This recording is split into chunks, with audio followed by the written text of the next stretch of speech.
கன்னிராசிக்காரங்களுக்கு இந்த 2026 வருடம் அழகான ஒரு ஆண்டுன்னு சொல்லலாம். ஆரம்பத்தில் பார்த்தீங்க அப்படின்னா உங்களுக்கு தொழிலில் இடமாற்றம் ஆகும். உங்களுக்கு பிடிச்ச வேலைக்கு நீங்கள் போவீங்க. உங்களுடைய வாழ்க்கையில் நீங்கள் ரொம்ப நாளாக எதிர்பார்த்துட்டு இருந்த ஒரு சில விஷயங்கள்லாம் நடக்கும். சில பேர் இடம் வாங்கணும்னு ரொம்ப நாளாக ஆசைப்படுவாங்க, அதெல்லாம் வாங்கிடுவாங்க. சில பேர் நகை அடகு வச்சுருந்தாங்க அப்படின்னா அதை திறப்புவாங்க.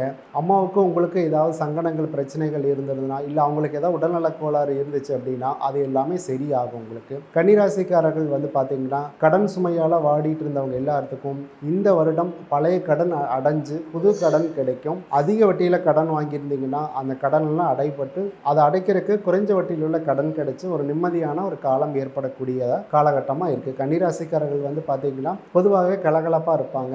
எல்லாத்துட்டையும் இனிமையாக பேசி பழகக்கூடிய தன்மை கன்னிராசிக்காரங்கிட்ட இருக்கும். அதே சமயம் மற்றவங்களை வழிநடத்தக்கூடிய ஆற்றலும் இவங்ககிட்ட இருக்கும். திருமணம் ஆனவங்களுக்கு, குழந்தை இல்லாமல் இருக்கிறவங்களுக்கு சீக்கிரமாக குழந்தை கிடைக்கக்கூடிய ஒரு காலகட்டமாக இப்போ இருக்குது. கன்னிராசிக்காரர்களுக்கு ஒரு ஏற்றமான காலகட்டமாக இது இருக்கிறதுனால அவங்க எடுத்த காரியங்கள் எல்லாமே ஒன் பை ஒன் பையாக சக்ஸஸ் ஆக ஆரம்பிக்கும்.